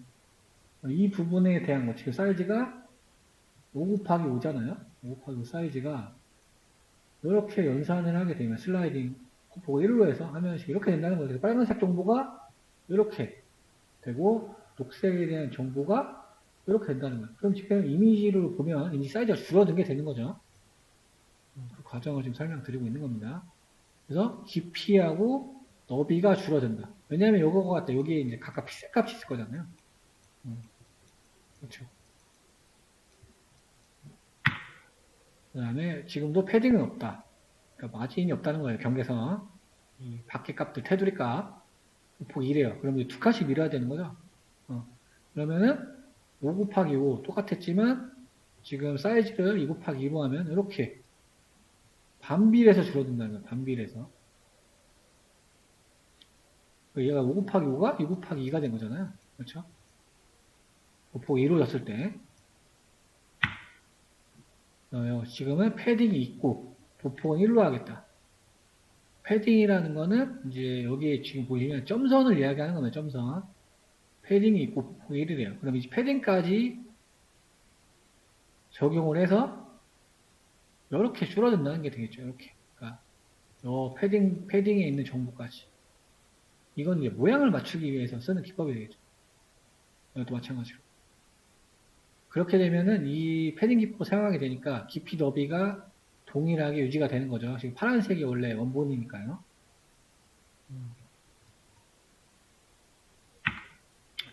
그래서 CNN 모델을 도식화해서 보면 입력, 컨버전 2D, 그렇죠. 그러면은 지금 이렇게 뒤로 채널이 늘어나고 있죠. 그 다음에 풀링은 사이즈 조절. 그렇죠? 그 다음에 또 두 번째. 컴버터 2D. 지금 개수가 더 많이 늘어났죠? 늘어났고. 사이즈는 더 작아졌고. 그렇죠? 마지막에 1차원으로 펴주는 거. 플래튼. 이렇게 이해를 하시면 됩니다.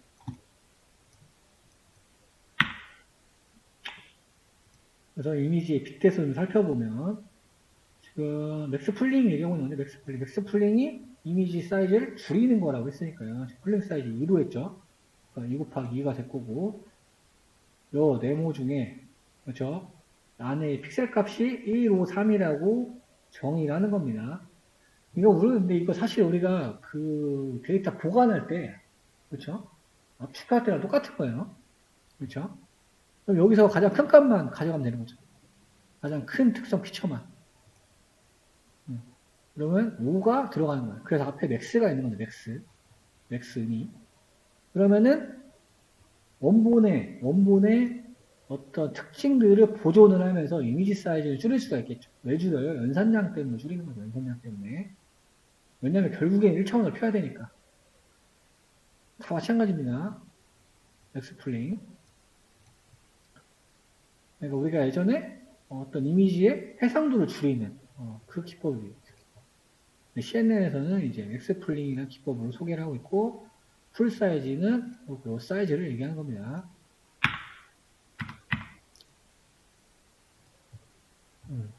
사용 이유 파라미터 줄인다. 파라미터 줄인다는 얘기는 당연히 거기에 곱해지는 가중과 편향수가 줄어들겠죠. 파라미터가 작으니까. 요거가 레이어, 필터, 채널, 그 다음에 이미지 사이즈. 요건 지금 엠리스트 기반으로 나온 거죠. 나중에 플래튼 펴주고.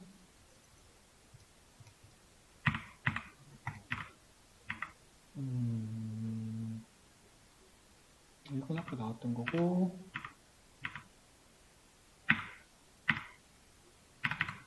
그러니까 그림으로 된 거 먼저 볼게요. 코드는 우리가 다 봤잖아요. 전혀 학생이 나온 거죠. 내용을 먼저 볼까. 여기에 그림이 지금 볼게요. 왜 그림이 자꾸 없지? 주피터를 제가 다 외우고 있는 건 아니어서 PT버 좀 보도록 하겠습니다. 그럼 이거는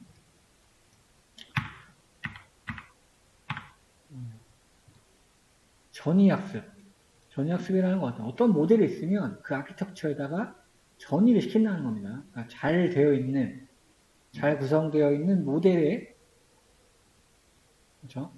전이를 시켜서 내 데이터를 전이를 시켜서 학습을 하겠다. 그 다음에 파인 튜닝을 얘기하는 모델을 미세하게 조정하는 모델을 제한하는 기법인데 사실 이 기법은 굉장히 중요하고 성능이 보장돼 있어요. 그래서 이제 그걸 소개를 시켜드리는 거고 여러 가지 모델이 있습니다. 근데 외우실 필요는 없고요. 대표적인 이제 VGG 모델이 나오는데 여기에 있는 숫자는 이제 보통 레이어 숫자일 수도 있고요. 아니면은 뭐 데이터셋 뭐 이런 거에 특징도 있어요. 얘는 지금 120만 장의 이미지예요. 120만 장. 개인이 다루기 좀 힘들겠죠. 120만 장의 이미지를 가지고 1000개 클래스로 분류했고 어떤 대회에서 2등 차지한 모델이고 우리 삶을 얘기하는 거예요. 그러니까 뭐 사람, 고양이, 의자, 뭐 노트북, 뭐 컵 이런 것들을 다 분류해서 학습시켜 놓은 모델이라는 거예요. VGG 16이라는 모델이. 얘 구조는 어떻게 되냐? 224 곱하기 3 이미지 텐서 크기 얘기하는 거죠. 그래서 보면 컨버션, 맥스플린 기본적인 틀은 따지고 있습니다. 근데 굉장히 얘는 심플해요. 딱딱 숫자도 정해져 있고 그렇죠? 지금 약간 무슨 색깔이야 이거? 민트 색깔이 컨볼루션 2D를 얘기하는 거예요. 활성함수는 더해지는 거니까. 뒤에 쌓고 그렇죠? 지금 여기 전체 개수 나오진 않았어요. 너무 많으니까.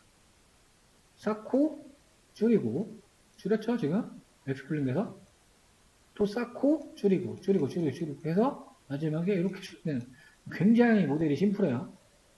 그렇죠? CNN이랑 똑같죠? 똑같아요. 다만 크기만 다른 거죠. 크기만. 그래서 굉장히 유명한 모델들이 많이 있습니다.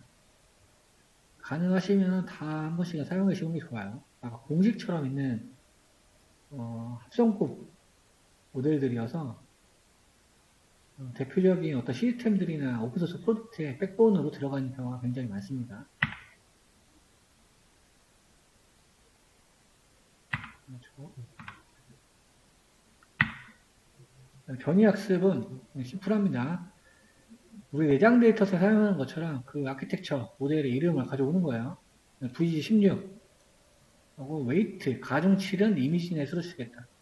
이미지넷은 여기에 웨이트를 가져온다는 건데 이거는 구글이 만든 아키텍처고 거의 데이터가 더 많아요. 얘도 1000개 클래스 정도로 구분하고 거기에 있는 웨이트를 사용을 하겠다는 얘기입니다. 그리고 input 이미지는 지금 내 사이즈로 커스텀하는 거죠. 그렇죠? 원래 이 모델은 아까 사이즈가 뭐였어요? 24였잖아요. 그렇죠? 근데 지금 전위학습으로 사용을 할 거니까 아키텍처는 이렇게 하는데 인풋은 난 이걸로 하겠다는 의미입니다.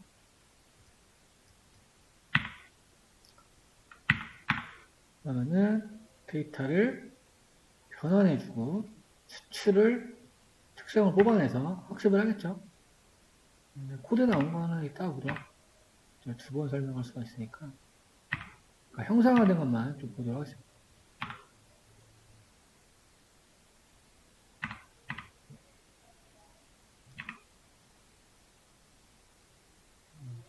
여기서도 데이터 증강 기법을 사용을 했고 VGG라는 모델을 거기에다가 전위학습을 시키는 거잖아요.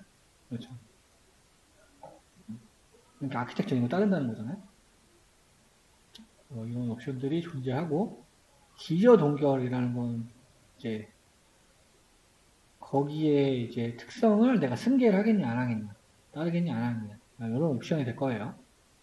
코드에 자세히 살펴보기로 하고 별 내용은 없네요. 좀 보도록 하겠습니다. 이미지셋으로 훈련된 모델. 그래서 지금 말씀드린 거 나왔죠. 인클루드 탑 옵션은 출력 값을 결정하는 밀집층을 마지막에 있었죠. 아까 CNN 모델의 마지막 층. 플래튼 그렇죠? 플래튼 다음 층을 말하는 거죠. 플래튼은 다음 층. 출력 값에 대한 밀집층을 제외할 거냐 안 할 거냐는 옵션 인클루드 탑. 인풋 사이즈는 커스텀에서 바꾼 거죠.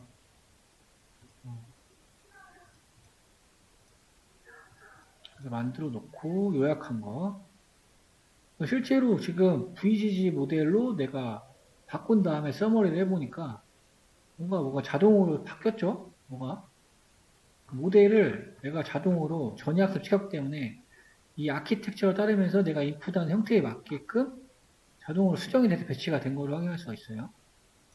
굉장히 좀 쉽게 사용할 수가 있죠. 사실 성능만 좋다면 이렇게 써도 굉장히 편리하겠죠. 내가 이거 뭐 일일이 구현할 필요가 없으니까. 이거는 이제 원본이죠, 원본. 기저.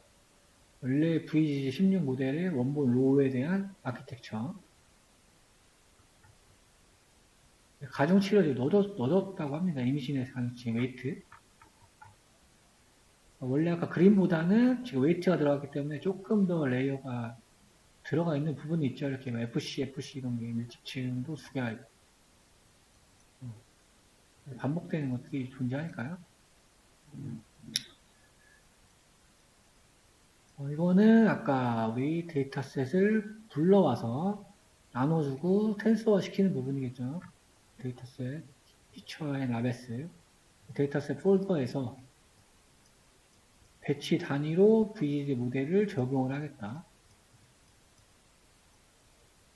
생성된 배치를 텐서로 묶어서 반환을 시키겠다.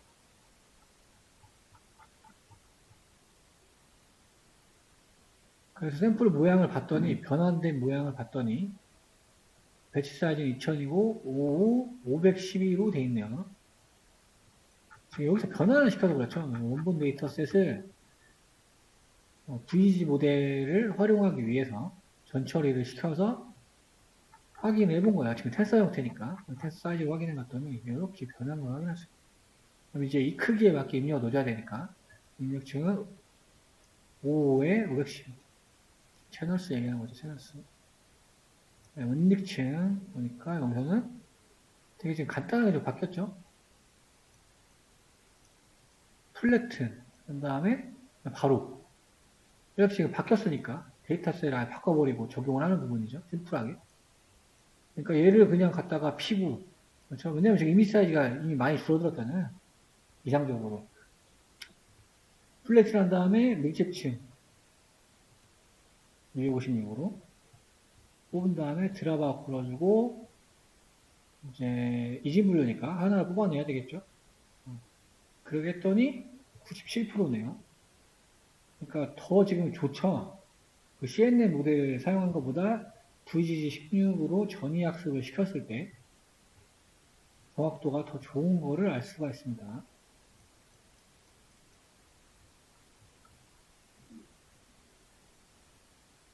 여기 잠깐 말씀을 드리면 사실 이제 이미지 다루는 작업도 여러 가지가 있을 거예요. 방법이 이제 기본적으로는 시퀀셜이 있을 거고요. CNN이 있을 거고, 전위 학습이 있을 거예요. 근데 일반적으로 여러분 해보시면 알겠지만 전위 학습이 거의 무조건 성능이 좋아요.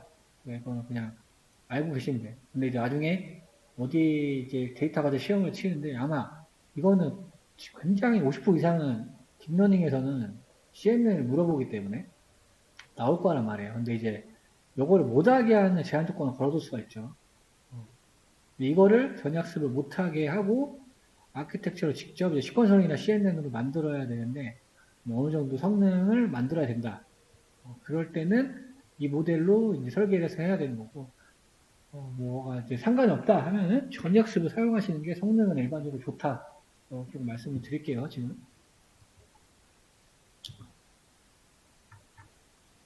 지금 뭐 나왔고, 지표를 찍어보니까, 어큐러시가 뭐 거의 뭐 100에 육박을 하네요.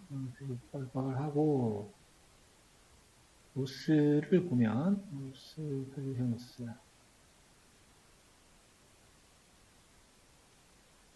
근데 뭐 계속 하니까 또 여기 떨어졌죠. 그러니까 되다가도 결론적으로 떨어졌어. 그러니까 에포크를 더 얘는 늘려도 상관없을 것 같아요. 근데 뭐 이상적으로 너무 크러쉬가 높게 나오긴 했는데 특징을 보면 될 것 같고 그 다음에 여기서는 또 아까 어그멘테이션과 특성 추출 기법을 사용을 한다고 나오네요. 여기서 잠깐 동결이라는 아까 용어가 잠깐 나왔었는데 원래 우리가 전이학습하는 대상 그렇죠? 여기에 세팅되어 있던 그렇죠? 어떤 파라미터 얘네들이 내가 만든 지금 모델의 적용을 안 시키게 하는 걸 동결이라 한다고 지금 나와 있죠. 그래서 트레인 에이블을 false라고 돼 있다는 거예요. 왜냐면은 내 거는 지금 입력 데이터셋이 달랐잖아요. 얘는 원본이 아까 224잖아요.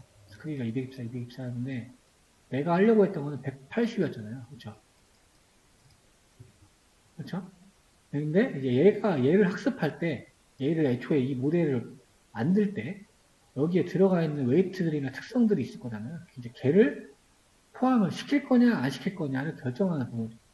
그러니까 동결을 시키게 되면은 기저 이 모델을 만들 때 포함되어 있던 어떤 웨이트들이나 피처들을 나는 이거는 훈련 안 시키겠다라고 하는 거죠. 그게 프리징, 동결이라고 하는 겁니다. 그래서 이렇게 펄스로 지정을 하고 이렇게 지정을 했죠. 그래서 컨버전 베이스 트레이닝 에이블을 펄스로 하게 되면 새로운 학습을 금지를 하겠다. 그러니까 동결시킨 거죠, 동결. 그러니까 기저 아키텍처 모델을 정의해 놓은 부분이 됐고 동결해 놨기 때문에 이제 뭐 여기에 확인해 보면 파라미터 수가 0으로 나온다는 거예요. 그러니까 지금 모델을 얼려놨다 이렇게 뭐 이해하시면 되겠죠. 얼려놨다 수정을 못하게 기저 모델을 0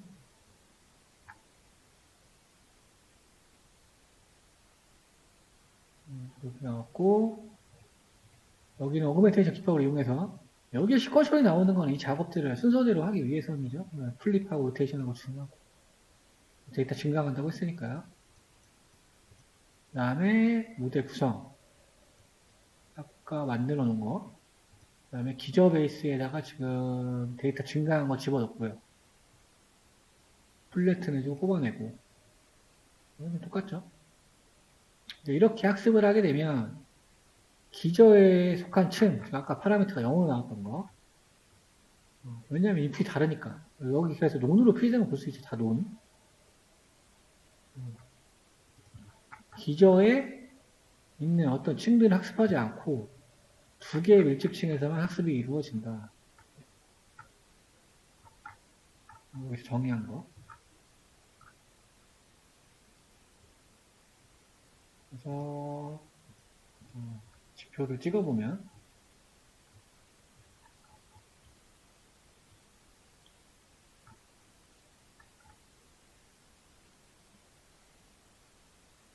아까보다 더 떨어진 걸 확인할 수 있죠. 97%까지 현상이 일단 테스트셋에서 본 김에 여기까지 다시 볼게요. 갑자기 끊고 이상하니까. 그래서 파인 튜닝이 나와요. 파인 튜닝. 특성 추출하는 방식과는 달리 기존 모델, 기저 모델에서 최상위 합성곱층 몇 개를 동결 해제해서 모델에 맞춰 학습들을 하는 모델 훈련 기법이다. 다 동결시키는 게 아니고 필요한 몇 개는 동결을 해제한다는 거죠. 그래서 지금 프로즌 나오고 여기서 지금 파인 튜닝을 친 합성 최상위 합성곱층 최상위 출력하기 전 말하는 거죠. 최상위 여기를 해제를 해서 하는 기법. 그래서 아까 올려놨던 거를 여기 보면 최상위니까 마이너스 4니까 여기로 가는 거잖아요. 마이너스 1, 2, 3, 4잖아요. 여기 파이썬에서 여기를 얘기하는 거죠. 레이어에서 지금 인덱싱을 하는 거니까. 그래서 왜 상위층만 하는 이유는 뭐냐? 합성공 신경망의 하위층, 그러니까 인풋 쪽이겠죠. 인풋 쪽. 마지막이 아니고 입력 데이터, 그렇죠? 입력 데이터가 들어가서 어떤 피처를 뽑아내는 그 레이어 부분은, 그죠? 왜냐면 우리가 비슷한 패턴을 가지고 학습을 시킨다고 했잖아요. 그렇죠? 근데 이런 것들은 이미 들어있는 이미지넷 같은 모델 전체에 특화가 되어 있다는 거예요. 왜 그런가요? 지금 우리가 하고 있는 건 강아지 고양이잖아요. 두 개밖에 분류를, 패턴을 분석 못 하잖아요. 근데 원래 있던 기저 베이스인 거기에 웨이트 파일 이미지넷은 몇백만 장의 이미지를 가지고 1000개의, 그렇죠? 1000개의 클래스를 가지고 분류한 학습가 있단 말이에요. 그러니까 어마어마한 많은 다양한 패턴들을 녹아 있다는 거잖아요. 그렇죠? 그러니까 그렇게 잘 돼 있는 모델이니까 이 앞에 있는 입력단에 그 동결을 해제하고 학습시켜버리면 이렇게 학습했다는 거 이용을 못하는 거잖아요. 우리가 전위학습한 이유가 여기에 잘 돼 있는 아키텍처를 사용하기 위해서 전위학습을 시키는 건데 굉장히 아까운 거죠. 그러니까 더 쉽게 얘기를 하면 뭐라고 좀 표현하면 좋을까? 모의고사를 얘는 1회부터 1000번까지 푼 애가 있는 거예요. 1000명을 푼 애가 있고, 그렇죠? 이 사람한테 이제 알려달라고 하는 거죠. 나는 모의고사 2회 푼 사람이잖아, 2회. 그렇죠? 그러면 이 사람이 더 많이 풀었으니까, 그렇죠? 900회까지 푼 거를 가지고 있을 거 아니에요, 정보를. 그렇죠?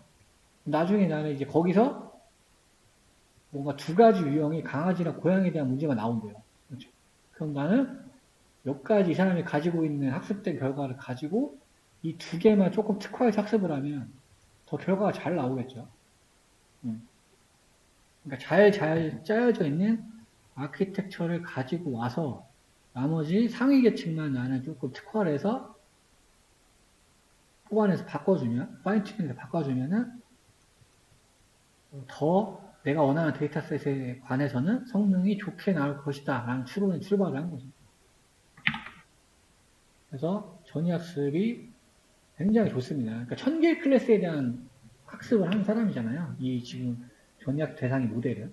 그러니까 그 학습한 노하우들을 내가 가지고 나는 강아지, 고양이만 더 공부를 해서, 그렇죠.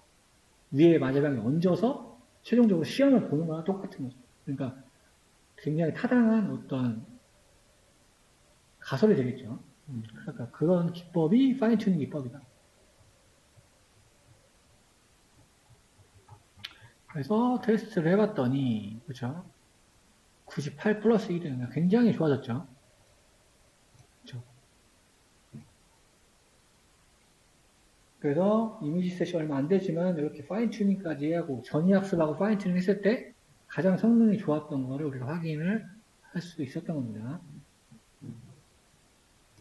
잠깐 쉬고 실습 문제 보도록 하겠습니다.